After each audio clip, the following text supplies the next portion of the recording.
Hi, chicken ഇല്ലാത്ത chicken കറി നമുക്കുണ്ടാക്കാം. പാനിലേക്ക് വെളിച്ചെണ്ണ ഒഴിക്കുക.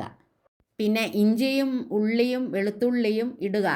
മൂത്തതിന് ശേഷം മുറിച്ച് വെച്ചേക്കുന്ന കായ ഇടുക. മഞ്ഞപ്പൊടിയും ഉപ്പും വെള്ളവും ഒഴിച്ച് അടച്ചു വെക്കുക.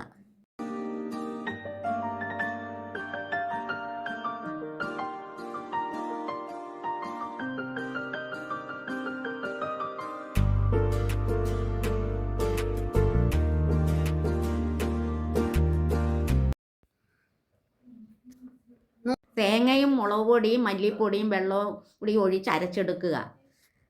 അരച്ചത് കറിയിലോട്ട് ഒഴിക്കുക. അരിഞ്ഞു വെച്ചേക്കുന്ന തക്കാളി കറിയുടെ മുകളിലോട്ട് ഇടുക. അതിനുശേഷം പുളിവെള്ളം ഒഴിക്കുക. ഇതിലേക്ക് കടുക് താളിച്ചൊഴിക്കുക. ചിക്കൻ ഇല്ലാത്ത ചിക്കൻ കറി ഹായ്, ചിക്കൻ ഇല്ലാത്ത ചിക്കൻ കറി നമുക്കുണ്ടാക്കാം. പാനിലേക്ക് വെളിച്ചെണ്ണ ഒഴിക്കുക. പിന്നെ ഇഞ്ചിയും ഉള്ളിയും വെളുത്തുള്ളിയും ഇടുക. മൂത്തതിന് ശേഷം മുറിച്ച് വെച്ചേക്കുന്ന കായ ഇടുക. മഞ്ഞപ്പൊടിയും ഉപ്പും വെള്ളവും ഒഴിച്ച് അടച്ചു വെക്കുക.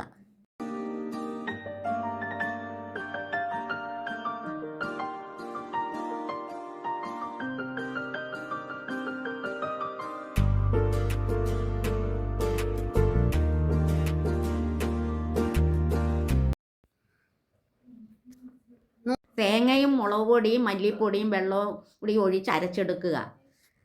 അരച്ചത് കറിയിലോട്ട് ഒഴിക്കുക. അരിഞ്ഞു വെച്ചേക്കുന്ന തക്കാളി കറിയുടെ മുകളിലോട്ട് ഇടുക. അതിനുശേഷം പുളിവെള്ളം ഒഴിക്കുക. ഇതിലേക്ക് കടുക് താളിച്ചൊഴിക്കുക. ചിക്കൻ ഇല്ലാത്ത ചിക്കൻ കറി